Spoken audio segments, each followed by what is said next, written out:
Tired of the everyday routine? Ever dream of a life of romantic adventure? Want to get away from it all? We offer you Escape. Escape, transcribed to free you from the four walls of today for a half hour of high adventure. You are searching frantically through the dark, empty rooms of an apartment, panic gripping your heart, terror at your heels. For the girl you love, who was with you a moment before, has disappeared, vanished, as if into thin air.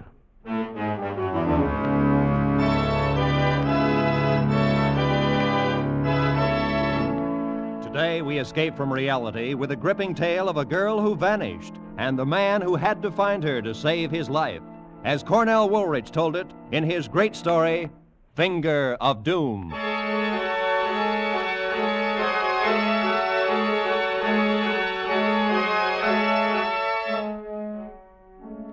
Nothing unusual ever happens to you, huh? In your comfortable American city, nothing ever could it?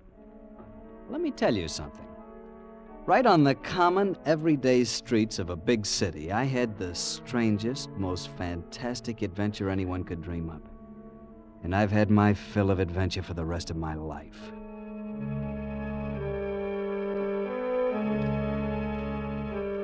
This happened several years ago, before the war, on an ordinary evening in early spring. Well, not so ordinary, because I had a couple of free tickets to a good show, and I was picking Steffi up at her office for dinner. See, we were going to be married in less than 2 weeks. So naturally, I was impatient as I waited there on the sidewalk in front of her office building, and of course, she was late, last one to leave as usual. I felt like a picket pacing up and down in front of the door, but finally, there she was, spun gold piled on her head, blue eyes shining, and carrying... Hi, darling. What's that? Have I kept you waiting long? I tried to hurry all I could. With this? Just a package. I promised his nibs I'd deliver it on the way home. But you're not going home. We're eating out and going to a show. But it's right on the way. I have to leave it at a flat in Martin Street. It won't take a minute. Why can't he get somebody else to run his errands for him? We're late now. This'll cut our eating time down. Woof, woof, Grumpy. Oh. So this is what the 13th does to you. 13th? You mean you've forgotten? You mean you aren't counting the days? Oh, sure. 13 days left. 13 and a half. Don't forget that half of it's to be a noon wedding. I don't like the 13 all by itself. I'll be glad when it's tomorrow when only 12 left. You know something? You're cute. The more I know you, the cuter you get. I bet you won't say that a year from now. I bet you'll be calling me your old lady then. Will you mind? Well, not right at first, maybe. Okay, come on, let's make like delivery boys. Oh, what's the address? Mr. Miller, 415 Martin Street, apartment 4F. We're on our way.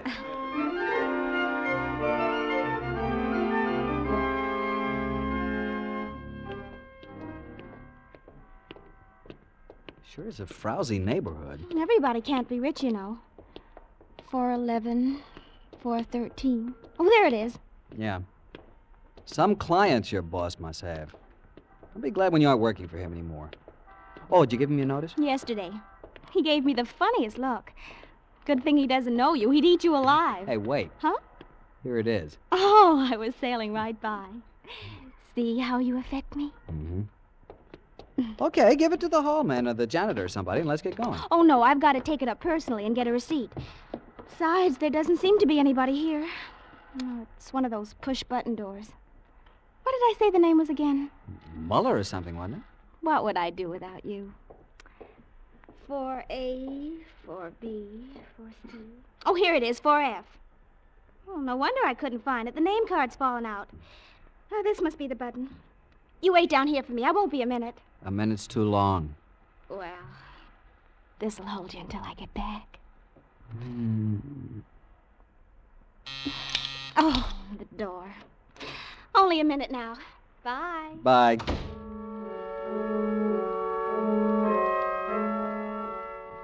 For a minute, I watched her through the glass. She got into the little self-service elevator and closed the door. Then all I could see was the gleam from the elevator in use light. Then she was gone. I lit a cigarette and waited.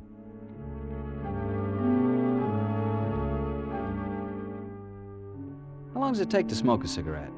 5 minutes? 10? Anyway, I finished it, Nothing happened. I stood around fidgeting, shifting from one foot to the other, from one shoulder leaning against the wall to the other. A woman came by with a squalling kid, gave me a haughty look, and went on in. I tried to figure out what could be taking so long. Maybe they didn't have a pencil to sign the receipt. Maybe they had to find one.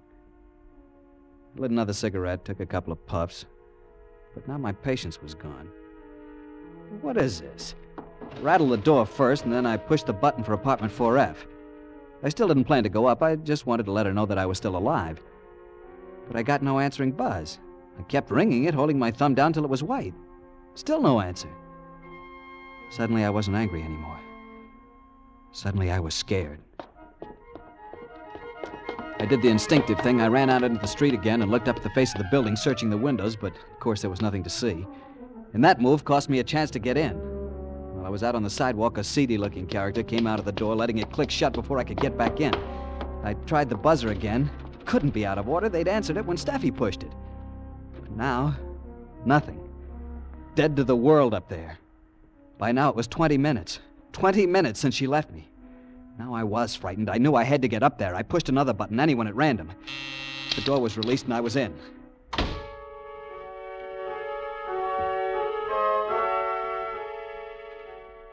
"4F was at the back of the building. I stood out in the dark hallway and listened. There wasn't a sound. At first, this was a relief. At least she wasn't in any difficulty, or she'd be screaming. But then, when I began to knock and kick the door, practically break it down, and still nobody made a sound, I began to get panicky. Heads poked out of doors all along the hall. Hey, stop the racket! Where will I find the janitor? Down in the basement, I suppose. I raced down to the basement and found the janitor eating his supper. I barged right in. You looking for something? Come up with me, quick. Will you bring your pass key? I want to open one of the flats. What's the matter? What's wrong? I don't like the looks of it. My girl took a package up. I've been waiting for her for over 20 minutes, and she never came down again. Now they won't answer the bell. Come on, please, hurry. Oh, which apartment is it? On the 4th floor. Come on, I'll show you. What number? 4F, but... Wait a minute. Couldn't be 4F, not that one. Why not? Because there's nobody living there. Why, that apartment's been vacant for 6 months.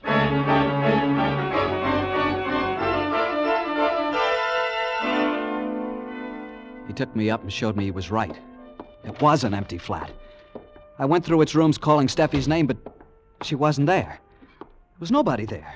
It looked like there hadn't been anybody there for months. The dust was thick on the bare floor, on the sills of the locked windows. See, mister, she couldn't have come in here. But I saw her ring the bell and go in the door. In this door? The downstairs door. Oh, well, she could have gone to any apartment then. But she was coming here. She rang this bell and somebody answered. Nobody could have answered. Nobody's been here. She must have rung another bell. Is there somebody in this apartment named Muller? No, we never had anybody by that name. Not in the whole 12 years I've been here. Somebody must have gotten in and was waiting for her. Will you tell me how they could? It was locked. You saw me open it with me pass key, didn't you? Listen, we're going to ask all the tenants on this floor. Maybe they heard something. Now, wait a minute. I don't like to disturb them. Maybe this girl just walked out on you. Maybe it had a quarrel. No, there was nothing like that. I know she wouldn't just walk out. Besides, how could she? Is there a back way? Yes, but only through the basement. She would have had to pass right by me. And you didn't see her, and I was waiting downstairs at the front door, and she didn't come out that way. Then obviously she's still in here. Well, maybe. Or maybe... What? Are you sure she ever come in? Of course. You mean, am I sure there ever was a girl? Well, now, don't get excited, mister. All right, we'll look, we'll ask. Take it easy, take it easy. Okay.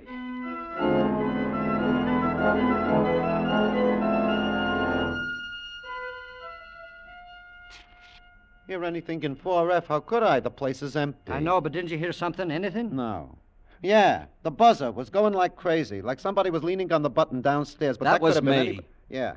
Then a little later, this guy banging on the door. He asked me where to find you. Never mind. Thank you. Sorry to have disturbed you. Okay. Well, that's all of them. No trace at all.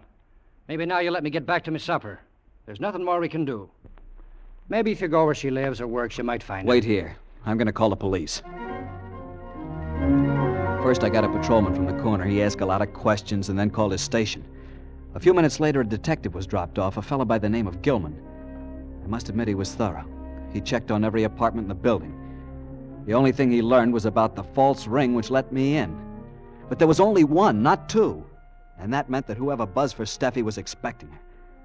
Gilman checked apartment 4F thoroughly, the windows with their undisturbed layer of dust, the door, the keyhole, everything. And then he said, There's nothing to show that she or anyone else ever came in here, Bud. "Look, don't do this to me. You make it sound like she didn't come here with me at all. That's what it does sound like. But don't you see? Look, I was going to take her to a show. Here are the tickets. Don't mean a thing. We're going to build this from the ground up and see what we've got. You say her name is Stephanie Riska. Address? 120 Farragut. What's she look like? She's blonde, and she came up to about here. I mean... Okay. Don't let it get you. I'm not scared because she's gone. It's because she's gone in such a fairy tale way. She just disappeared into thin air. All right, let's get about finding her then. You met her at 6:15 outside the Bailey Goodwin building with a package to be delivered here. Who'd she work for? A press clipping service called the Green Star. It's a one-man organization operated by a man named Hessen. One dinky little room on the ground floor of the building. What do they do? I don't know much about it. They have a list of clients, and they go through the paper and clip out any story which mentions one of the clients. They get about a nickel a clipping. How is there any money in that? I don't know. Okay, we're going up there. We'll find out.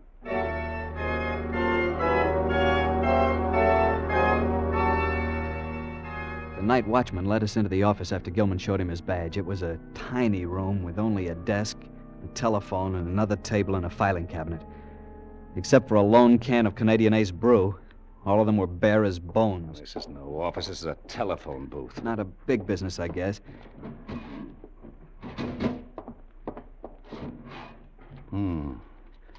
This is their list of clients. They can't be making very much money at those prices. Steffi got paid every week. There's nobody named Muller in the file. What do you think?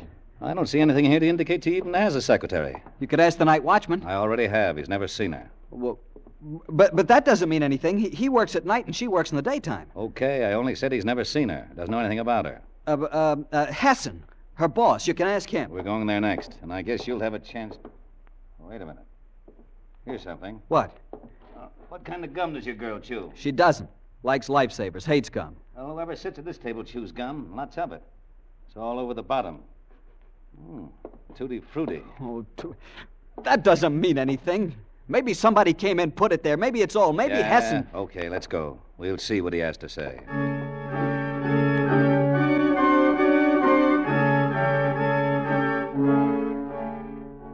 Hessen lived in a swanky bungalow-type home in the suburbs.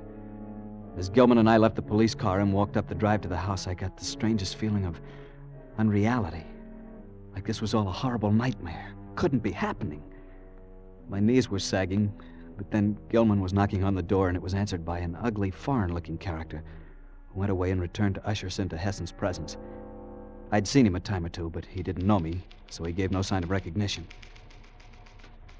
Good evening, gentlemen. Mr. Hessen, I'm Sergeant Gilman, police force. Oh, yes, I'm pleased to know you. I won't take up much of your time, but I need a little help.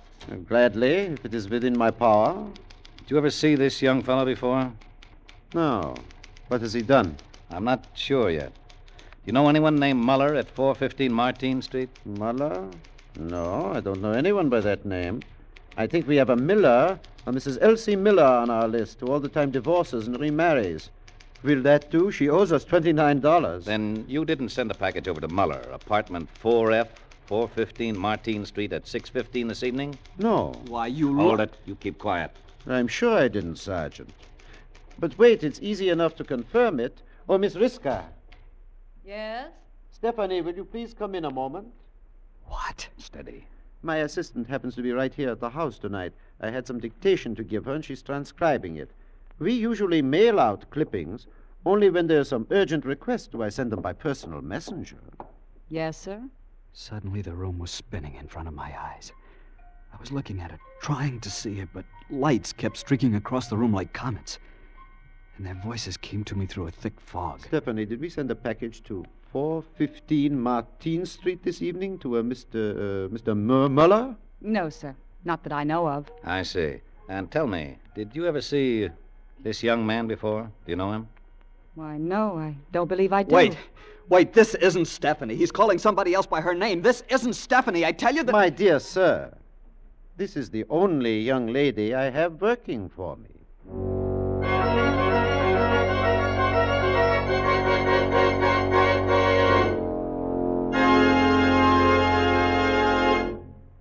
In just a moment, we will return to Escape. But first, Mr. and Mrs. X thought they were pretty smart, smarter than the Narcotics Bureau and the Bureau of Customs combined. but they overlooked a casual passenger aboard the luxury liner. For a fascinating true-life tale of crime and smuggling on the high seas, hear Gangbusters tonight. And along with it, CBS's other great Saturday night thrill-a-minute show, The Adventures of Philip Marlowe. Both of these programs are regular Saturday night features on most of these same CBS network stations. Gangbusters recreates famous crimes and their solutions by national, state, and local agencies. The Adventures of Philip Marlowe are based on the character of the famous private eye, created by Raymond Chandler, the noted mystery story writer. And now, with our stars, Harry Bartell as Kenny, and with Ed Begley as Gilman, we return to the second act of Escape and Finger of Doom.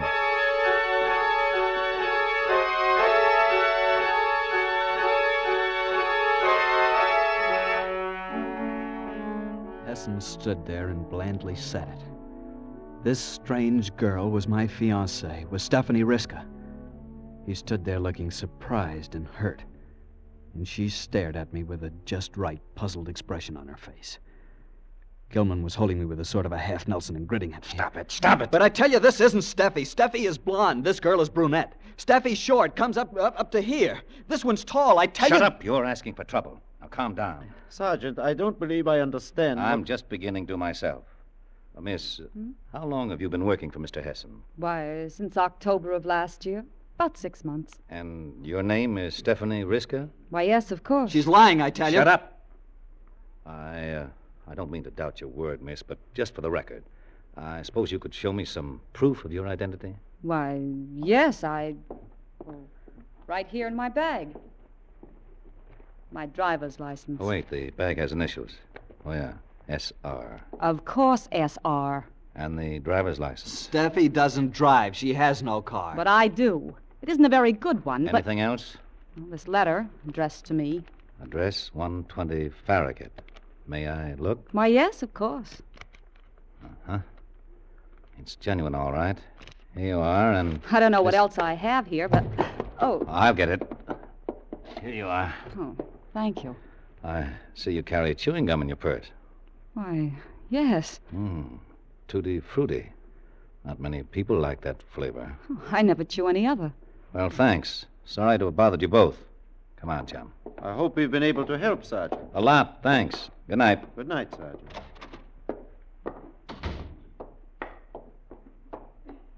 Okay, what's your racket, kid? Are you a pushover for the mental ward? Or are you working off a grudge against this guy? Or did you do something to some little blonde, blue-eyed number and you're trying to set up an alibi even before we find out about it? Things like this don't happen. They can't. 1 minute she's here and then she's gone. No one will believe me. Why should we? You haven't produced a single person all night who actually saw this blonde of yours. Where'd I get her name and address, then? That's one thing I'm not sure of. So I'll give you one more spin for your money. You stand or fall by the place she lived, 120 Farragut Street. Come on, let's go.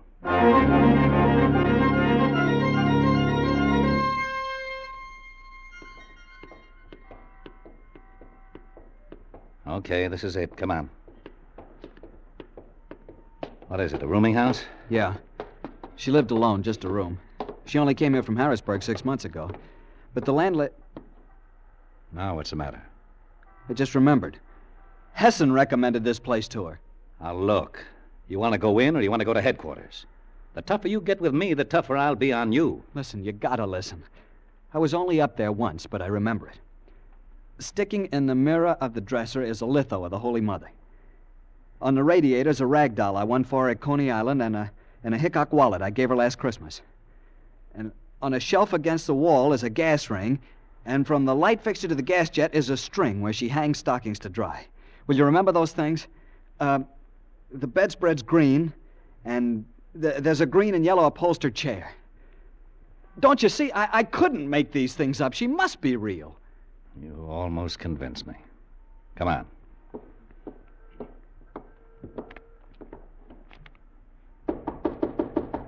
Now, when we get inside, you keep your mouth shut. One peep and I'll split your lip. Yes? You got a girl named Stephanie Riska living here? Yep. 4th floor front. How long's she been here? Riska?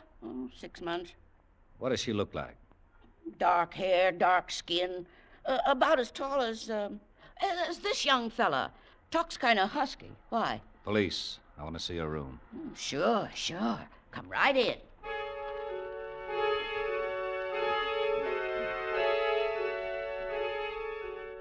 Gilman practically had to support me all the way up. My knees just weren't functioning. But that was nothing to the shock I got when the landlady opened Steffi's door. The room was all different. Not one thing was the same as I had told Gilman. He didn't even look at me. Has she always had it fixed up this way? Always, since the first week she moved in. Does she drive a car? Yeah, a little old coupe. She's a real clean roomer. Only one thing I got to complain about. Oh, there it is again, under the washstand. Oh, yes. Yeah. Chewing gum. Yeah, let me see it. Uh-huh. Tutti frutti. You better watch your friend. He looks like he's going to faint. Let him fold up. That isn't anything to the falls he'll be taking in a few minutes. What did he do? Murderer? Not her, but I got a good hunch he murdered somebody, and he picked the wrong name out of the hat. He don't look like... Ow! I hit him and ran. I knew I had to. He was going to take me to the police station. Then I wouldn't have any chance to find Steffi. Not for a long time. Maybe too long a time. And I had to find her.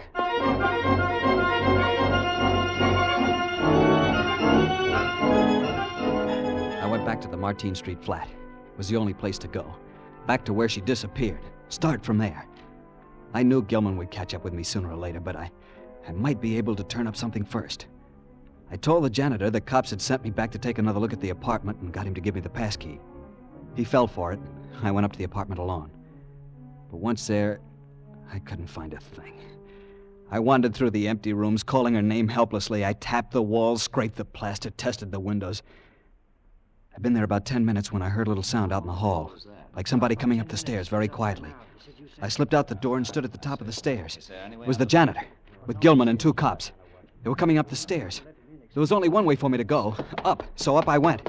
And then they saw me. Hey, you, come down here. One flight up, I came to the top of the stairs. A sort of skylight window opened onto the roof. It was standing loose, partly open. I ran out across the roof, tried to hurdle the low wall to the next roof. I missed, fell. All right, don't move. I got you, you lily-livered louse. And when I get you down to hell... All right. I'll go quietly. It's no use now. Well, I'll be... What's the matter? Calhoun, throw your light over here. What? Okay. What? It's a package. Yeah, package lying here on the roof. Addressed to Muller, apartment 4F. That's it. Don't you see? That's what she brought. Holy smoke. Okay, kid. Somebody did bring a package here tonight. I'll give you that. And when I give you that, I guess I give you all of it. She's a blonde, never chews gum, doesn't drive, all of it. Somebody must have jumped her, brought her up this way across the roofs and down through some other house. They dropped the package on the way. Maybe didn't have time to come back and pick it up. What'll we do? Calhoun. Yeah. Call in. Have a radio car keep Hesson's house on Myrtle Drive spotted until we get there. I want to stop off at that office again first. Right, Sarge. Do you think... No, kid, not yet. They would have done it right here in the empty flat and let you take the rap. Come on, buck up. We got work to do.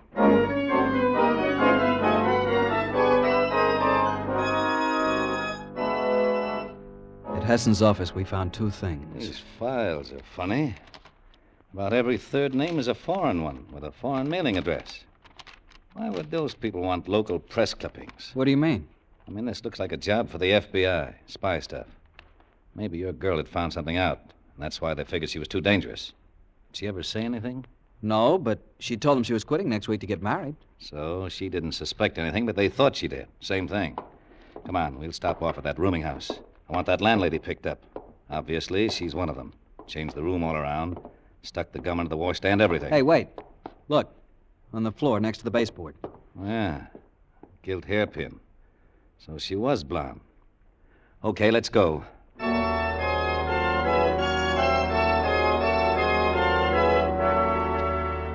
At the rooming house, with the landlady turned over to a cop downstairs, Gilman went over the room once more.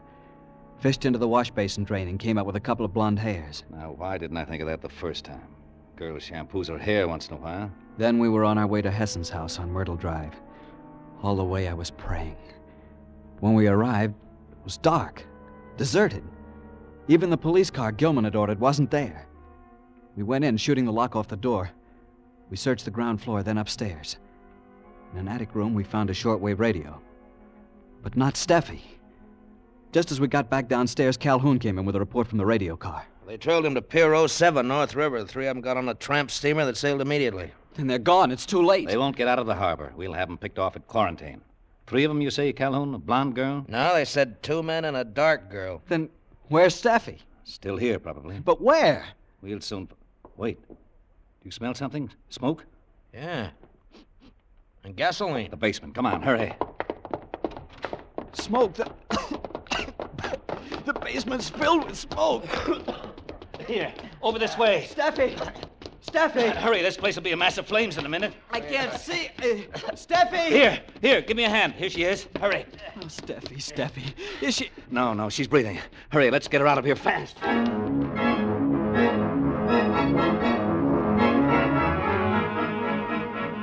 the next few minutes, there was a lot of excitement around there. While the fire companies fought the fire, we cut the ropes off Steffi and revived her. She was all right, and I sat there in the police car with my arms around her as if I'd never let her go again. And that's just how I felt, too. Then a radio report came in. Well, they got them off the ship at quarantine. They'll be turned over to the FBI eventually, but first... Well, they better hadn't let me get my hands on them. You know, kid, she is pretty. Gee, thanks for everything. It's okay. Well, I gotta go and... Oh, say, I've got something I want to return to you. Yeah, what? This. I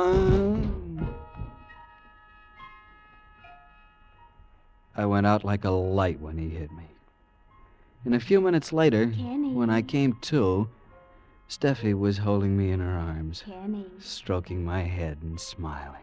Kenny, he said to tell you no hard feelings. But when anyone socks Dick Gilman over the head, he gets socked back, even if they're the best of friends. Steffi, you know something? What, darling? You're cute with stars in your hair.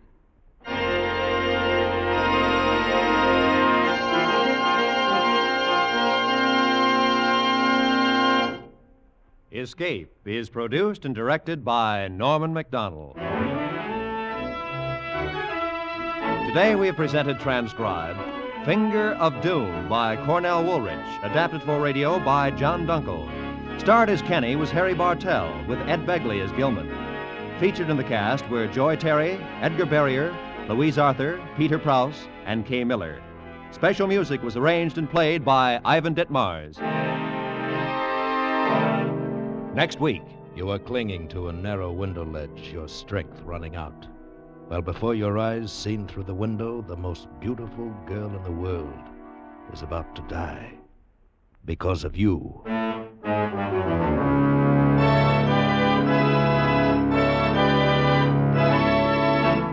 Next week, we escape with an unusual story, The Adaptive Ultimate by John Jessel.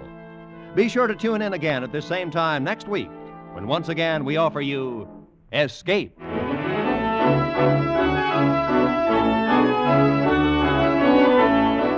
You can escape again tomorrow night when CBS's famous dramatic series presents screen star Edmund O'Brien in another special Sunday night escape broadcast at 6:30 Eastern Standard Time. Mr. O'Brien will star as an explorer who becomes a prisoner in a beautiful and strange country populated by blind men. Be sure to hear tomorrow night's Escape, starring Edmund O'Brien in H.G. Wells' famous story, Country of the Blind, on most of these same CBS network stations. Now, stay tuned for 5 minutes of the latest news, to be followed by Let's Pretend, over most of these same stations.